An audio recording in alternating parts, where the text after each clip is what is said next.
7 kejahatan kriminal yang dilakukan Tuan Crab di SpongeBob SquarePants. Mr. Krabs! 62 cents. I'll take the money. Mr. Krabs! Kata siapa tidak ada hal kejahatan kriminal di serial kartun SpongeBob SquarePants. Emak-emak News mencoba merangkum kejahatan Tuan Crab yang jika lebih dirinci lagi bisa membawanya ke jalur kriminal. Tuan Crab memang tidak jauh dari hal-hal kejahatan. Tahu sendiri bagaimana sifat bawaannya yang memang sangat serakah itu. Nah, kira-kira apa saja kejahatan Tuan Crab yang bisa membawanya ke jalur kriminal? Simak ketujuh daftarnya berikut ini. Nah, tapi sebelum lanjut, bagi yang belum subscribe, klik tombol subscribe dan klik icon lonceng di bawah ini, supaya kami semangat membuat konten menarik lainnya. Oke guys, lanjut.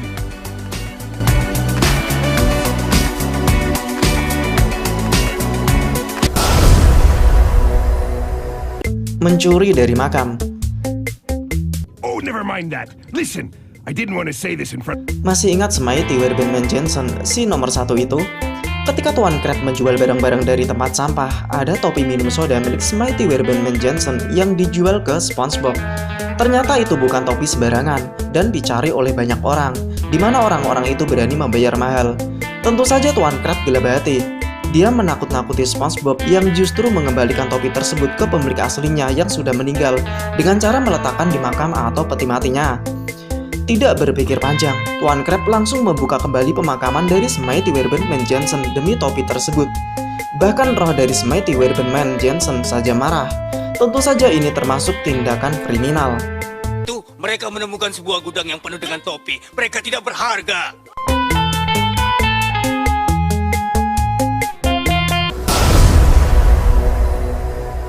Memfitnah SpongeBob. Ini bukan fitnah biasa nih guys, karena SpongeBob hampir dipenjara. Jadi dalam episode Patty Caper, SpongeBob diperintahkan Tuan Crab untuk mengambil resep rahasia Krabby Patty yang dibawa dalam bagasi milik SWAT. Saat SpongeBob ingin mengambilnya, ternyata resepnya sudah dicuri dan pihak berwajib mencari siapa pelakunya. Termasuk SpongeBob dan Patrick yang mulai mencurigai banyak orang dan mencari jejak dari resep rahasia ini. Ketika kembali menghadap Tuan Crab, namun tidak ada hasilnya, Tuan Crab justru memfitnah SpongeBob bahwa dia mencurinya ketika diperintahkan Tuan Crab dan menjualnya ke Plankton. Langsung saja pihak berwajib menangkap SpongeBob dan siap menjebloskannya ke penjara. Belum sempat di penjara, ternyata orang yang mencurinya adalah Tuan Crab itu sendiri. Karena ternyata resepnya ada di tangan Tuan Crab, motif Tuan Crab ternyata agar tidak membayar biaya pengantaran. Hukuman bagi kejahatan Tuan Crab ini bukan di penjara, namun dia dipaksa menjual Krabby Patty gratis selama sehari.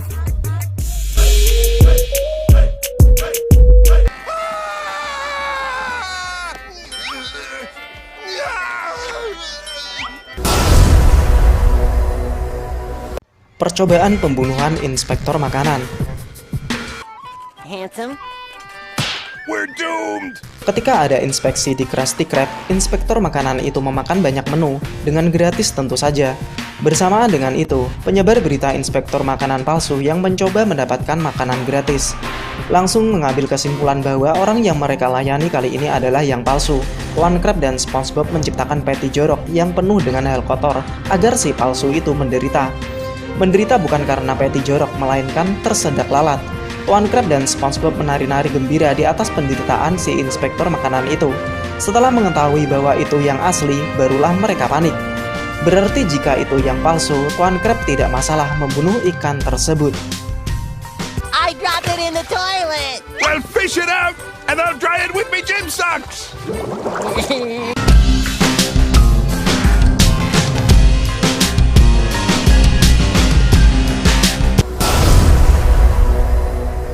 Mempekerjakan karyawannya secara paksa. Tree, give it up for David. 6,600. Tidak mau kalah dengan Chum Bucket yang buka selama 23 jam penuh, Krusty Krab juga mencoba gebrakan baru. Bukan dengan 23 jam juga, melainkan lebih lama, yaitu 24 jam. Dia memaksa SpongeBob dan Squidward untuk bekerja tanpa henti. Di hari ke-43, semua karyawan Krusty Krab menjadi gila.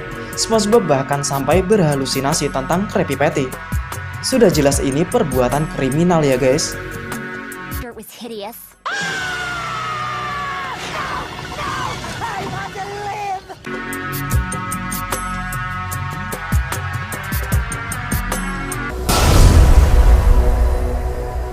menjual SpongeBob. In my pocket. Which would you take? That depends. How much money we talk? Ketika Flying Dutchman memberikan kesempatan kedua bagi Tuan Crab untuk hidup, namun lebih baik lagi setelah dia memakan patty busuk, Tuan Crab benar-benar menjadi dermawan. Meskipun begitu, ada satu hal yang terlewat, yaitu Krusty Krab menjadi bangkrut. Dan barulah Crab sadar dengan perbuatannya, yaitu menjadi dermawan. Ketika dia kembali ke sifat aslinya, Flying Dutchman datang bersiap mengambil jiwa Tuan Crab dan dimasukkan ke loker Davy Jones yang penuh dengan kaos kaki bau. SpongeBob membela Tuan Crab, namun Tuan Crab justru menjual jiwa SpongeBob itu dengan 62 sen ke Flying Dutchman. 2 cents. I'll take the money. Mr. Krabs! Here you go, Crab. But how could you trade SpongeBob for 62 cents? You think I could have gotten more? Eksploitasi binatang.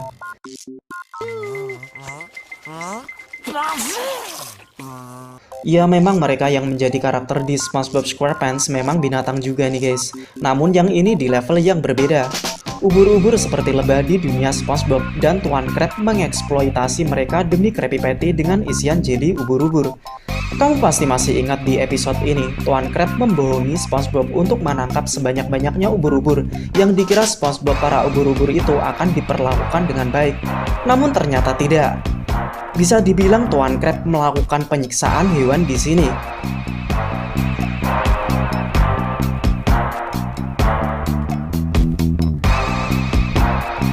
Them in a machine. That's it, boys. Keep that gelatinous gold a-flowing. Pencurian. This Puff's hair curlers? That one was a gift. Untuk yang ini sangat dasar nih guys, dan jelas pencurian adalah suatu tindak kriminal yang juga ada hukumnya.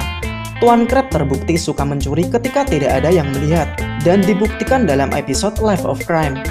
Dia mencuri handuk panas dari Sizzling Spring Sauna, telepon dari Bikini Bell, gunting rumput milik Sandy, pemotong rumput milik Plankton, bahkan pengeriting rambut milik Nyonya Puff.